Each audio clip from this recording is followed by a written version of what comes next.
Hello, and welcome to another edition of Meet Your SCPs. I am your host, Mrs. Jellyfish. Today, we will be looking at an SCP that somewhat stretches the definition of safe, or at least what the normal everyday human would call safe. If any of you would like to read the file along with me, the link will be in the description box below. Let's begin. Item number SCP-553. Object Class Safe. Special Containment Procedures. The primary colony of SCP-553 is to be kept in the cave system where they were discovered in, located in redacted China. Coordination with the Chinese Ministry of State Security has resulted in the surrounding area being declared a munitions testing range and off-limits to non-military personnel.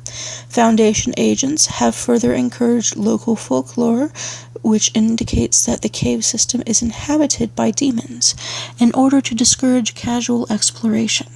A Chinese Foundation security force is stationed on-site and will monitor the status of the colony. 125 instances of SCP-553 have been transported to Site-37 for observation and experimentation. They are kept in an 8 meter by 17 meter by 5 meter steel-walled room whose interior replicates conditions in their originating cave system. Native cave flora and fauna are to be maintained in sufficient quantities to provide the appropriate nutritional needs of SCP-553. Multiple infrared and night vision cameras have been installed in order to provide full coverage of the interior, as well as numerous passive acoustic sensors. Any personnel entering the chamber must only use the designated path and be wearing full body protection as laid out in Document 5530-942 Alpha. Effective 6/1/2000 something, a decontamination airlock has been installed, and all rooms and hallways adjoining SCP-553's chamber are to be equipped with high-strength UV lamps, as well as a humidity level of 50% or less. Industrial dehumidifiers are to be on hand in case of containment breach. Description: SCP-553 is a colony of approximately 140,000 winged organisms superficially resembling butterflies. They possess a silicon-based biochemistry and are composed primarily of calcium and silicate compounds. The body of a member of the species is mostly calcite, with some of the internal organs composed of a material similar to quartz with piezoelectric properties. This silicate impurity adds rigidity to the creature, giving it a rating from 3.5 to 4.5 on the Mohs hardness scale. Although they continue to grow throughout their observed lifespan, the growth rate slows considerably once they have entered their adult stage.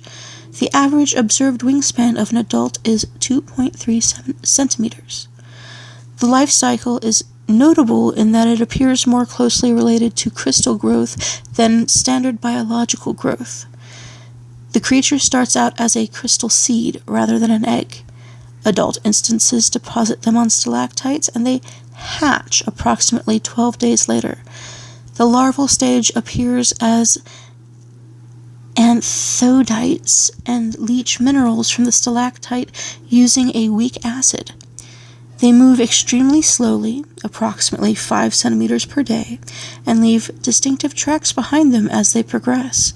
These tracks can be used to discriminate between genuine anthodites and SCP-553. The larval stage lasts approximately 70 days, at which point it becomes stationary and begins to grow its wings. During the transition from larval to adult stage, the wings of an instance of SCP-553 grow rapidly, becoming fully formed in less than 9 hours, at which point the adult will detach from the stalactite. Although through an unknown process, SCP-553 maintains a relatively stable population, with eggs only being laid when an adult dies. The population transplanted to containment has stabilized at 137 ±2. Members of SCP-553 primarily rely on a form of echolocation to sense their surroundings.